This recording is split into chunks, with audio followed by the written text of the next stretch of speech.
After some technical problems, I'm going to introduce you the next talk, which is given by Jérôme Cossou. Okay, thank you. So I will speak on percussion of granular material by one grain.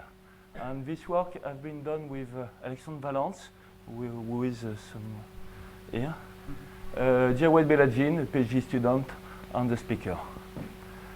Here there is three kinds of granular material where there is percussion, and this it is the material that we want to study. For study this material we perform a model experiment, which is this one, and to understand this model experiment we will consider this model of model experiment, and it is the main topics of this talk. So the main motivation of this work is to understand the motion of dunes, and of course it is a very complicated system because it is a coupling, an hydrodynamic system with grain, and there is a strong coupling between the grain which are in suspension and the grain in the reservoir of grain which are the dune, and there is many different mechanisms of transfer between grains. There is of course deposition, which is when grains falls on the dune, and there is erosion, which is a transfer from grains to air system. There is two kind of mechanism in order for a grain to go from sand to air. The first one, it is air only erosion. It is usually low, negligible. Compared to the other mechanism, it is erosion induced by percussion of grains. When the grains hit the granular material, there is ejected grains, and the air and the wind transport those grains, and it is this mechanism that we'll study here. For this, a model experiment has been designed. An experiment has been performed by Jawed Beladjin during his PhD thesis. The granular material, it is PVC beads of 6 millimeters, and there is an air gun system where projectile is sent on the granular material with a velocity and the impact angle which may be varied. There is one or two fast camera, and we record this typical sequence of image. Here's the projectile, the impact, and the projectile go, and here there is ejected grains which are measured. There is large fluctuation, and for this every experiment are average and typically 100 impact. We first have a rapid look to the experimental result. There is first result for the projectile. We may define for the projectile a restitution coefficient as a ratio of the velocity, and those restitution coefficients are first independent of the velocity, and secondly depend on the impact angle. There is also a result on ejected beads. First, the bead is considered as ejected if the bead detaches from the ground level from more than one diameter. And there is first the number of ejected beads, typically between 5 to 30 beads in this experiment. The number of ejected beads depend on the projectile velocity and the impact angle. On the key parameter, it is the energy which is transferred from the projectile to the granular material for describing the number of ejected beads. And there is also some quantity about the energy, and in particular it is possible to define a restitution coefficient, which is the sum of the kinetic energy of all ejected beads, and this restitution coefficient is typically 4%. So all the energy is absorbed by the granular material. So in order to understand those results, we may start from the more simple percussion system, which is the collision balls. And the result of the collision balls, it is that everything looks like all the collisions are binaries. It is not strictly strictly valid, but it is a very good approximation of what's happened. And the reason of this, it is not trivial at all, and we maybe found it in the propagation of the sound wave in a chain of beads.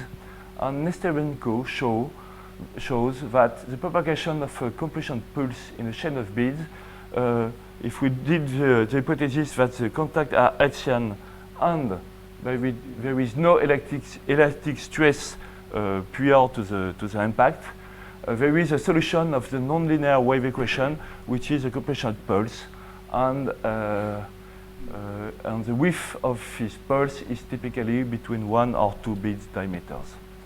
And later, Inch and Saint-Jean consider molecular dynamic solution of rigid sphere in Hertzian contact, and they show that the Nesterenko analysis holds in order to explain what's happened for collision balls. So the basis of the model, it is to think that if we have our chain of collision, we may first deform it and insert it in the granular material, and we can say that this chain of collision, it is a possible path to transport momentum and to produce ejection of beads. And of course, if here everything looks like the collisions are peri-binary, we may did the same hypothesis. The momentum propagation is propagate in the succession of binary collision. And there is one implicit assumption in this hypothesis. It is that there is no static stress in the system, and because we have a velocity which is large compared to NGD, this hypothesis is valid, and we are in agreement with the hypothesis of Nesterenko. And in a granular system, it is a little bit more complicated because it is not one chain of granular material. And for front collision, there is an exchange of momentum to the next bead. In a non-front collision, there is a split of the momentum between the two beads. So we may describe the propagation here as a succession of split of momentum, and we may describe the propagation of momentum as the sum of all possible chain of collision for transport of momentum. In order to evaluate the statistical quantities, we do numerical computation. For this, the succession of collision are calculated on a frozen disorder array of spheres. All collisions are treated as binary, and all successive binary collisions are calculated. There is many chain of collision, and chain of collision may end for two reasons. First one, there is no more next bead. It is here, and there is an ejected bead. And the other possibility for chain of collision to end is if its energy is less than mgd, there is no more possibility to eject beads, and we can stop the chain at this point. So we calculate all the chain of collision. And with this, the last point, it is to take in account the inelasticity in the collision rules. And it is not possible to simply take a restitution coefficient E because we are on a frozen disordered array and the projectile still advances. So we take a simplified collision rule. We calculate the collision as elastic, and we multiply the velocity by a parameter beta, which take in account inelastic effect. And if we compare those two situations, the energy dissipated should be the same if beta is 1 plus E over 2. So the first thing that we can look at with this model, it is to calculate the restitute energy. And we calculate the restitute energy, which is the sum of all ejected beads, of the kinetic energy of all ejected beads, as a function of the dissipation parameter beta. And we found experimentally we have a restitution coefficient which is 0.9. So we must have the parameter beta, which is 0.95. And for this parameter, we have a restitution coefficient of 4%, which is very close to the experimentally observed parameter. With this parameter, we can have a look at the restitution coefficient of the projectile, which is the ratio of the velocity over the projectile velocity. And here are the result of the experiment or the result of the binary collision model. And in fact, the dependence are well reproduced.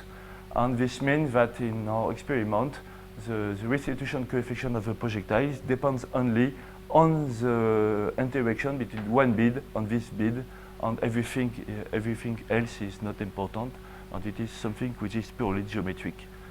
The restitution of the projectile is something which is purely geometric.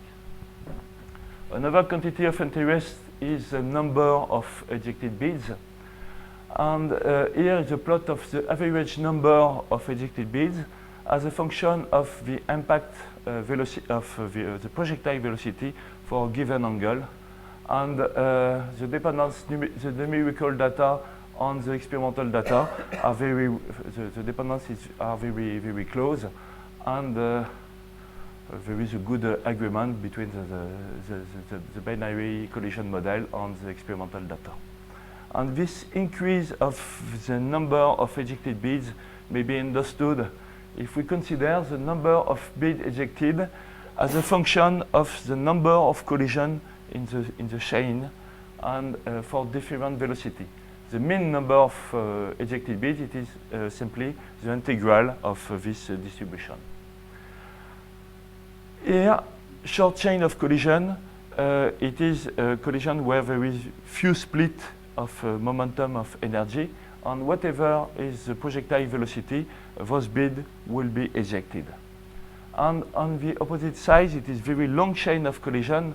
On long chain of collision, it is an important number of fragmentation of energy of momentum, and it is only possible for a bead to be ejected if the initial kinetic energy is very important. So there is a drift of the distribution to a long chain of collision when the impact velocity is when the projectile velocity is increased. Another quantity of interest, it is the distribution of the velocity of the ejected beads. And we plot here the ratio between the velocity of ejected beads over the projectile velocity. And this is done, the distribution are plotted here in such a way that they are normalized, the integral is the number of ejected beads. And the situation is a little bit symmetric compared to the number of collisions. Large ratio of large kinetic energy correspond to short chains here, and their number does not depend on the projectile velocity. But when the velocity of the projectile is increased, the distribution shift, this part of the distribution shift, because low velocity particles are then able to be ejected. And if we now look at those distribution, not of the ratio but of the velocity, the different distribution, numerical distribution, which are the different curves here, collapse on a single curve. And we have also show is as a symbol the experimental distribution of the ejection velocity. And there is a very good agreement between the expected distribution and the measured distribution, even at large value of ejection velocity. And the last quantity that we may look at, it is the locus of ejection, which is the distance between the impact point and the point at which a bead is ejected. And this distribution is measured and is computed numerically. And here are the plane line, it is the result of the model, and the symbol are the result, the experimental result, and there is a relatively good agreement between the result of the binary collision model and the experimental result. In practice, the distribution are found to be close to be Gaussian distribution with a width of the distribution between 2 or 3 bead diameters. And when the velocity of the projectile is increased, the width of the distribution increases slowly. Here it is the width of the distribution numerically and experimentally as a function of the impact velocity. There is a slight tendency to to increase the width of the distribution. And the reason it is when the velocity of the projectile increase, the mean length of the chains increase, and the probability for a bit to be ejected at large distance from the impact point is increased. So this slow increase of the width of the distribution is well reproduced with this model. So we may have a simple, we may summarize the model. It is something which is, I think it is difficult to do something more simple than that, because we only say that the momentum is transferred during purely binary collision, and there is a split of the momentum and of the energy at every step of at every collision. We calculated the propagation of momentum on a frozen disorder and with a slightly inelastic collision. And the propagation of momentum form a kind of persistent random walk in the disordered array with a split of energy at every step. And it is a very simple model. There is no free parameter, and with this we are able to explain every result, which are the restitution coefficient of the projectile, the locus of ejection, and the distribution of the ejected velocity. And it's finished. And here there is some bibliography on the experimental work, on the collision model, and from two different people for discussion on ANR for financial support. Thank you.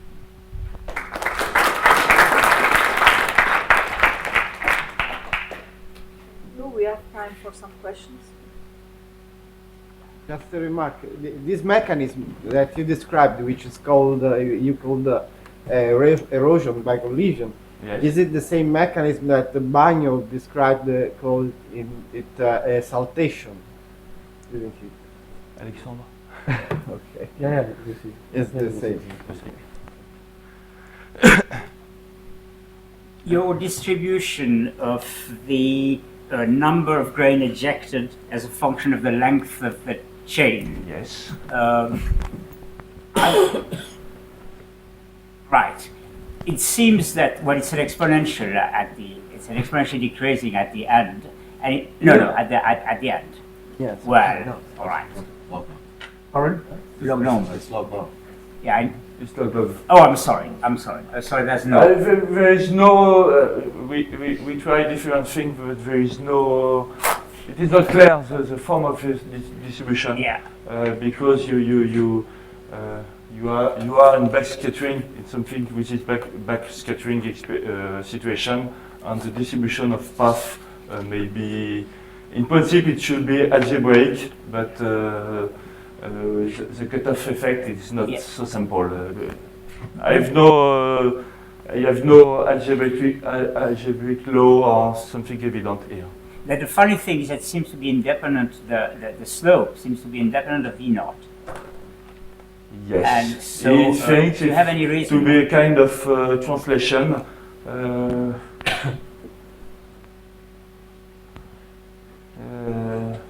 There is probably one reason, but maybe not so evident to think. The reason there is probably one reason. It is not lucky, but I don't know why. Okay, so if there aren't any other questions, let's thank again our speaker and all the speakers of this morning.